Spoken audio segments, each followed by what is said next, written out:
Welcome to the Imagine Not Being Leeds. Imagine not being Leeds, not feeling this pain, not dancing through thunder, not walking through rain. Imagine not rising with fists in the air when the world turned its back and no one would care. We've lived in the ashes, we've drowned in defeat, but still we stand proud on our battered old feet. Imagine not loving with all that you are. Imagine not being Leeds. We love you, Leeds, Leeds, Leeds. We do love you, Leeds, Leeds, Leeds. Now then, everyone, welcome back to Imagine Not Being Leeds. I hope everyone's had a good weekend. Going into a big day tomorrow as a Leeds fan, as a football fan in general, transfer deadline day. And as we know, there's some clubs that need to do a little bit more than others. And we're one of them clubs, unfortunately. Before we get started, please smash me a like on the video. It really helps push the video out to more people and get more people onto the channel. And please subscribe if you are, in fact, one of those new people. Really appreciate it. Cheers, guys. So, here we go. Right, so, as some of you know, I've spoke before about a source. You say the word source, it's just somebody I trust, someone I've known for many years, who's told me things in the past that has come to fruition, that doesn't work directly for the club, but works indirectly for the club, and certainly knows a lot about a lot in to do with Leeds United. So, he's been, I'll tell you what, he's told me in the past. I had a text message 10 minutes into the Leeds versus Middlesbrough game a couple of years ago. The cup game that we lost, I think 3 or 4-1. Poor result. It might have even been 3 or 4-0. The game that Jorginho Rutter played for Leeds, the last game he played. And then in the morning, we found out we were joining Brighton. I had a text about 5 minutes into that game saying, wave goodbye to Georgie tonight, pal. Didn't know what it meant. And then obviously it became very apparent that I did. So he told me that.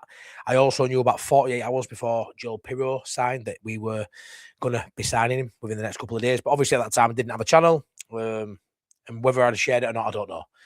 But they're the bits he's told me. He's told me other bits as well. Says he's told me bits and pieces probably for the last 15 years. But whether you choose to believe or not, again, there's nothing too definite here. I've got no names for you, that's for sure. But we're just going to go through it together. You know me. I'm an open book. I found out a few bits. He sent me a couple of messages earlier, and I thought, well, about an hour and a half ago, I got kids to bed, had a bath, and I thought I'd come in here and share and be careful of how I word things. Obviously, I can't put this person in jeopardy in any way. So, yeah. Right, so, actively pursuing 2 targets is what I've been told. And I have no reason to sort of doubt that. Let's be fair, we all hope Leeds are pursuing multiple targets. I'm probably 70-30 on whether we get someone or not. Personally, as a fan, whether I believe the information I've been told, but whether or not anyone signs at all is one thing. So what I do know is Leeds are still holding out for Strand Larsen.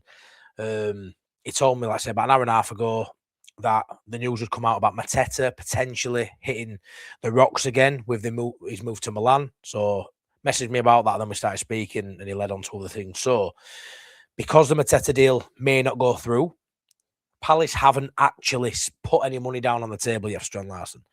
We know there's a deal there that's been accepted. We know there's a medical booked and all that for Fabrizio Romanos. Put that out earlier. But there's no way for me, everything we're reading between the lines, Palace let Mateta go to Milan and don't bring in Strand Larsen. That happens for me. But if Mateta doesn't go, there's no way for me Palace will sign Strand Larsen too.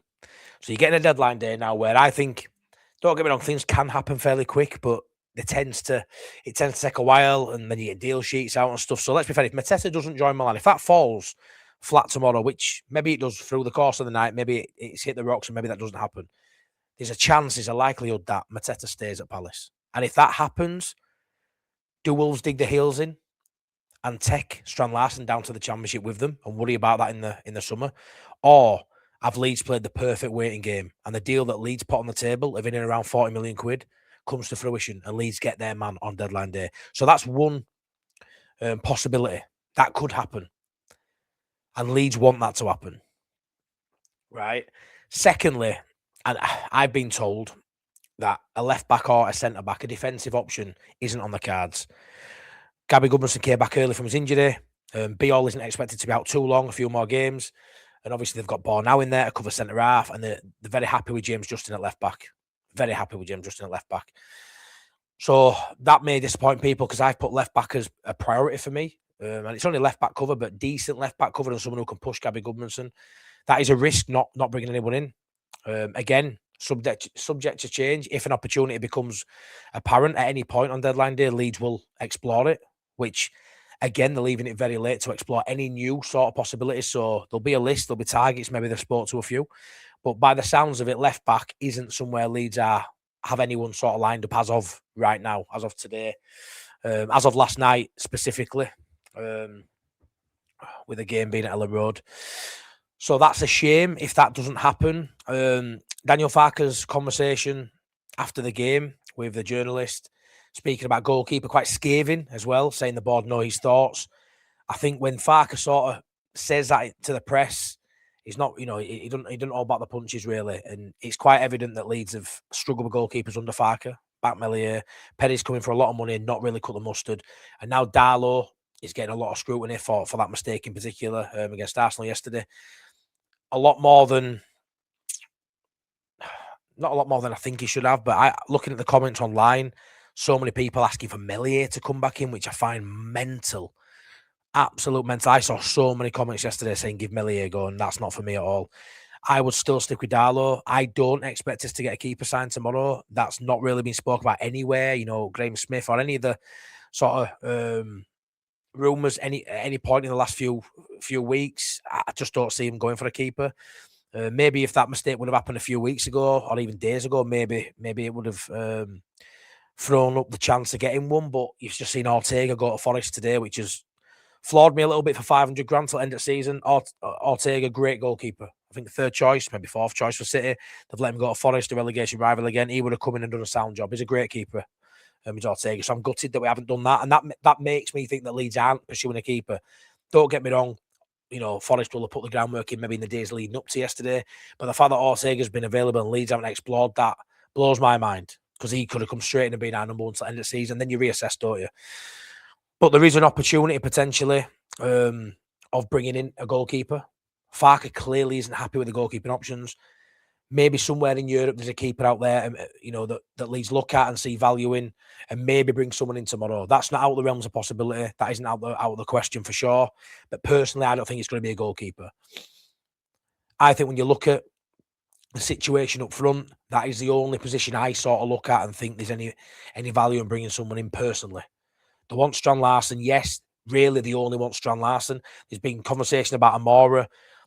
My mate told me that he didn't hear anything of Amora being there yet last night. I've seen pictures which look real to me. He sort of dismissed that and said he doesn't think Amora's there, but thinks it's a possibility. We were left out the side on Friday for Wolfsburg, but obviously that's some sort of discipline sort of issue, I think, there. But is there something there with Amora? Again, I don't think there is. Different profile to Strand Larsen. The main target we've been pursuing all January has been Strand Larsen. Why all of a sudden in the days coming up to the end of the window are we going to switch his attention to a 5'9", 5'10" striker? Very good striker, by the way, but a totally different profile to what we've been looking at. Don't add up to me, and I'll be happy with Amora, but it's still a lot of money and a totally different player to Strand Larsen. So that doesn't sort of sit right with me either. So I'm sort of looking at what the Leeds need. If it isn't going to be a left back, Leeds are actively looking at Strand Larsen. If that doesn't happen, is it nobody, or is it we get another striker? Is it we bring a goalkeeper in? Because they're the two positions now that I think Farke isn't entirely happy with. I think Farke's 100% happy with that defence. I really do. I've thought that all January. He doesn't like stockpiling players for the sake of it. It creates selection problems and headaches that I don't think he really wants, if I'm honest. Yeah, you want a strong squad, but I think he's happy with the numbers, to be honest. I really do. More quality if needed. Buonanotte coming in has definitely given him that player that he didn't have in the summer, that flair player, that left-footed player who can play on the right and cut in, that flamboyant playmaker. Hopefully Pablo-esque, we'll see when he gets more minutes. I think he'll be a great signing. But I do think Leeds are pushing hard by the sounds of it. And reading between the lines, I think they are pushing hard. I think there's something there to be excited about tomorrow. And it could be late. But what worries me is Strand Larsen's still the one they want. And if Palace get him, have we left it too late to bring anybody else in? As well, Harry Wilson. There's no talk of that happening at all. Fulham bring Oscar Bob in, a day or two ago? Great signing for 27, 28 million. Great signing. I would have loved Oscar Bob at Leeds. We know Harry Wilson's not going to sign a new contract for Fulham. So I'm wondering, this is just my opinion on this one. Let me know what you guys think in the comment section. If Leeds don't get Strand Larsen, say 12, 11, 12, 1 o'clock, early afternoon, tomorrow, it becomes apparent Wolves are either keeping him or Palace have got the deal done from Arteta and brought in Strand Larsen. Do we then move in the remaining hours and do what we did in the summer window and put all our eggs in the Harry Wilson basket? A profile of player right now we don't actually need as of now. Got Dan James coming back from injury as well. You've still got Nonto, you've got Buonanotte, Okafor, plenty of options on the wings. And, creative-wise, you've got Buonanotte and Aronson who can play in that middle as well. Do we then look at a move for Harry Wilson? I think he's firmly on our target list for the summer, but would potentially smooth over the poor January window by bringing in someone like Harry Wilson for the fans. Because I think the form is in this season. That could be a game changer till the end of the season. Do we need him right now? Maybe not. But I think he's an active target for the summer. So it's going to be really interesting to see if Strand Larsen goes to Palace, which in my head is going to Palace. I don't see how that doesn't happen after all this. So this isn't me saying we're still signing Strand Larsen. I don't think it's Strand Larsen. But Leeds are actively still pursuing 2 targets. And maybe if Strand Larsen goes to Palace early on, maybe we bring 2 targets in. Does that mean Pirro leaves? I've got a feeling from what I've heard that there's going to be a few twists and turns tomorrow. I don't think it's going to be plain sailing, pour into the window, as we've seen multiple times for Leeds United. So I'm just sort of sharing that, what I've been told.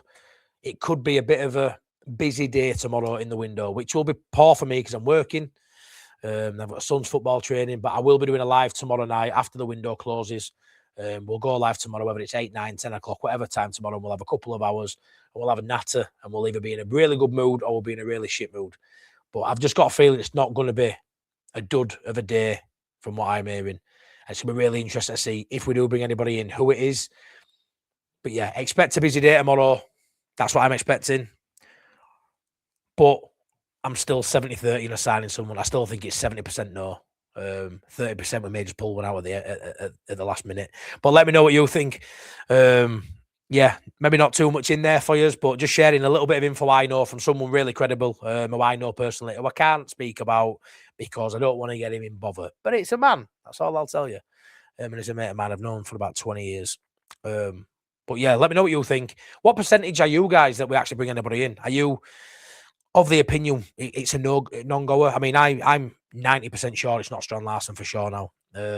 But I do think if we sign anybody, if you had to ask me now what position it's going to be a signing, I'm going to say a striker. I do think we'll bring a striker, and I think Metcher being injured, I know it's only a small injury again, but it's highlighted quite a lot this season, these little niggles he gets. And then we are literally down to gambling on DCL and having a player in Joel Pedro who Farke don't really trust unless we're chasing a game, which we saw again against Arsenal. Chuck him on in those games. But we hope we're not chasing many games from now to the end of the season. We need to be winning games, especially at home, and that needs to start Friday night. And what a boost would it be for Leeds United fans and Leeds United as a club to get 1 or 2 deals done tomorrow that boost the quality of the squad, and then on Friday night, we play against Forest at home and we get that win, and all of a sudden, the pressure's just lifted and the anxiety is gone, as opposed to a poor end at window, fan fallout with the 49ers, not happy with the squad and the window in general, go into Friday night and maybe we don't get that result. And then all of a sudden, it's a downward spiral. West Ham look like they've turned a corner even though they lost yesterday. Hopefully that's a bit of blow that they struggle to get over. But they're scoring goals now. They've got the best players now on form, which is bad for us. Forest obviously drew today against Palace. Not a great result for them. But they're all strengthening. They've all strengthened. Leeds for me need to pull 1 or 2 out of the bag tomorrow. I'd be happy with 1. I'd be ecstatic with 2. But it needs to be the right profile for the right price. And there might be a few twists and turns before that that final bell goes tomorrow at 7 o'clock tomorrow night. But yeah, let me know what you guys think in the comment section below. Thanks for all your support. Please smash a like on the video. Please subscribe as always. And I'll see you on the next one. Thanks so much. Love you to bits.